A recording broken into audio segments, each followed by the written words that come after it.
Hey everybody, and welcome to the July edition of the Network Update. We got a lot of exciting things to talk about, so let's get right to it. So we are kicking off this month's update with a very special guest. We have Elizabeth Fleury from Children's National, who is one of our biggest supporters there. So thank you so much, Elizabeth, for joining us. Sure, Gary. Thanks for having me. I wanted to thank all the coalition members. Unfortunately, I had to miss PrevCon last year, but with summer underway, I wanted to thank you all so much for all that you're doing to keep the children and families in your respective communities safe. I just couldn't be more proud to be associated with Safe Kids. Thank you so much on behalf of everyone at Safe Kids. I just want to thank you for being one of our greatest supporters and allowing us to do all the work that we do every day. We really appreciate it. Oh, you're so welcome, and thank you to all of you. Can't wait to see you next year at PrevCon.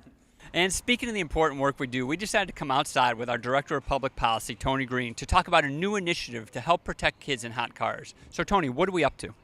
Well, last week we learned very tragic news that in Mendocino, California, which is close to where my family lives, and in Oregon, two kids were the 17th and the 18th kids to die of heat stroke this summer. So we're going to the weathermen and we're asking them to use their platforms on television, online, to educate people about heat stroke. So if we want people to reach out to the local weather people, what's the first step? The first step is to look on the Members Resource Center. We have a new toolkit for you, one page, very easy. So you can use those tools to reach out to the weather people in your area, and we could get you the information on how to contact them. And it's just so important.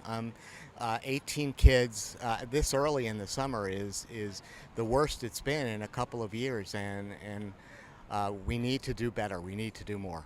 And finally, we are here with Anna for our network spotlight. So Anna, what do you got for us? Well, Gary, you might be wondering why we're on bikes this month. You know, I actually was starting to wonder that. Thank you for mentioning it.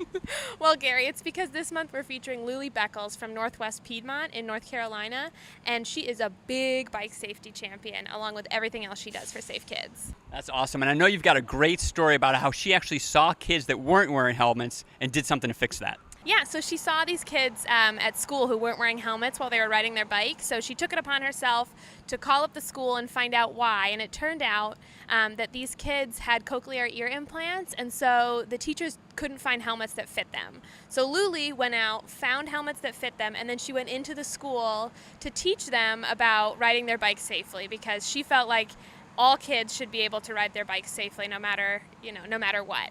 So she really went above and beyond, and we're really happy for her. No surprise at all considering Luli, and no surprise at all how awesome you are at telling these stories. We really appreciate it. And thank you, everybody, for joining us for the Network Update. Have an amazing month, and we'll see you next time. And thank you for sticking around for the outro. Of course, Gary.